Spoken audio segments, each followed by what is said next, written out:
election that was held. And they're moving into another violent election again. So what I feel is that Odinga shouldn't have boycotted or shouldn't have even calling the supporters to boycott the election. Now that the Supreme Court ruled in favor of you, so to say, nullifying that election, you should have leveraged on that, to use it as the campaign strategy. That look, see what the Supreme Court did in the first place, which will make the supporters gain more supporters, or make him to gain more supporters. All right, Dr. Otto, let me just quickly comment. All right, Dr. Otto, thank you so much for your thoughts there. Our guest, Dr. Ferdinand Otto from the Political Science Department of the University of Lagos, talking about the situation in Kenya regarding the rerun elections tomorrow. Elsewhere, South Africa's President Jacob Zuma has asked the High Court to reject a call by an anti-corruption watchdog for an official inquiry into alleged influence pleading in his government. Now, in a report by the country's anti-graft agency known as Public Protector, it recommended a judicial probe be held to look into allegations of systemic corruption by President Jacob Zuma, some of his ministers, and heads of state-owned companies. However, President Zuma's lawyer, Ishmael Semenya, questioned the right of the report's author and former head of the anti-graft agency to call for a judicial inquiry. The hearing is expected to continue until Thursday, and a ruling is expected at a later date. Following statement. The President has said we have decided to appoint a commission of inquiry.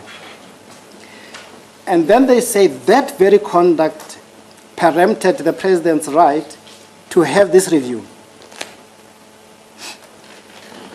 But surely that can be correct.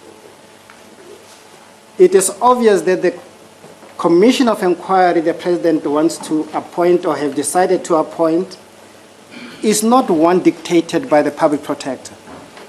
It is not the one where the remedial action says must be presided by a judge solely selected by the Chief Justice. You can use the President's fund. What page? Yes. In Uganda, 8 opposition lawmakers have so far returned $8,000 each. Of them were given by Parliament for consultations with their constituents on the controversial presidential age limit bill. They say they returned the money because they believe it was meant to compromise them. Now, the opposition had denounced the one-off payment as a bribe because MPs already get money to visit their constituencies. The payment is seen as an attempt to gain the support of MPs for the bill, which seeks to remove the requirement that a presidential candidate be below the age of 75. The opposition believes that the ruling National Resistance Movement wants to push through the bill so that 73-year-old President Yoweri Museveni can run for a 6th term in 2021. Now, to take a look at the situation in Uganda, I'm being joined by Mr. Declan Hekari, a National Coordinator, Activist for Good Governance. We're glad to have you on the program Network Africa. You're welcome. Now, Ugandan MPs have been given $8,000 each to deliberate on removing the constitutional barriers on the presidential age limit bill. Now, is this move realistic? Let's start with that.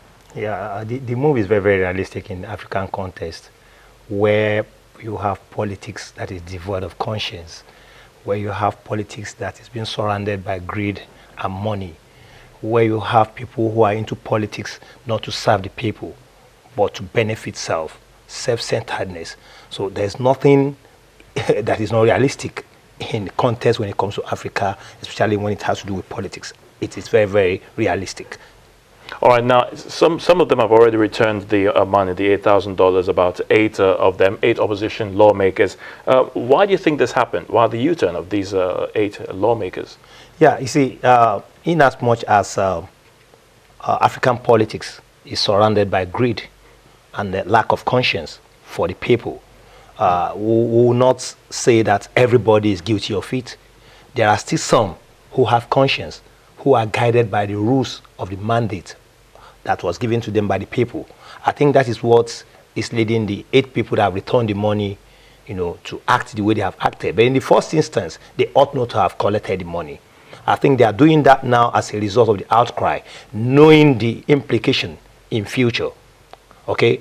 But it is very, very common in Africa. In Nigeria, it happens. Everywhere it happens. You see a chairman who is an executive, who is in the executive arm of a local government, influencing the legislators, the councillors. You see it happening in state government, where the governors also influence the House of Assemblymen.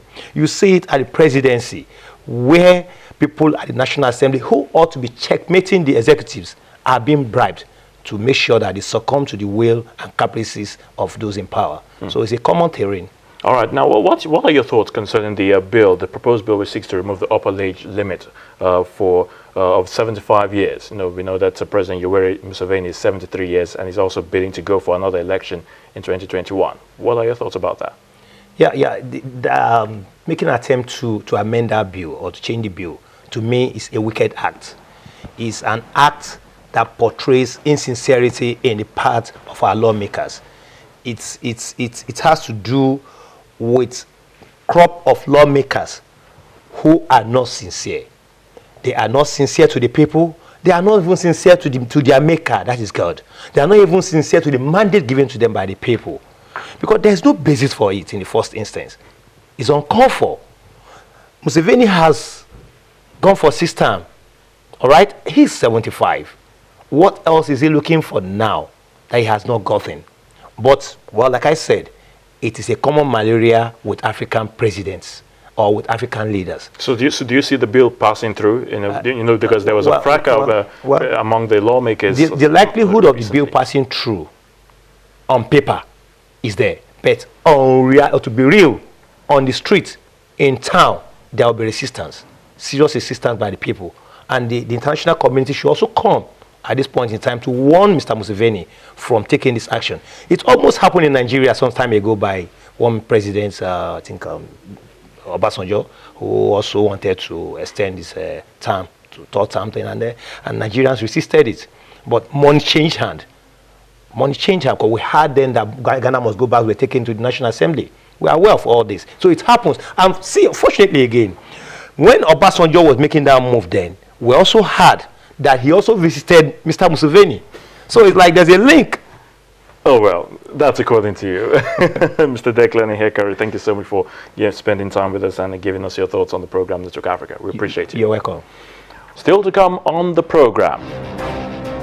Senior U.S. envoy Nikki Haley blames Salva Kiir for human tragedy in South Sudan. Do join us again.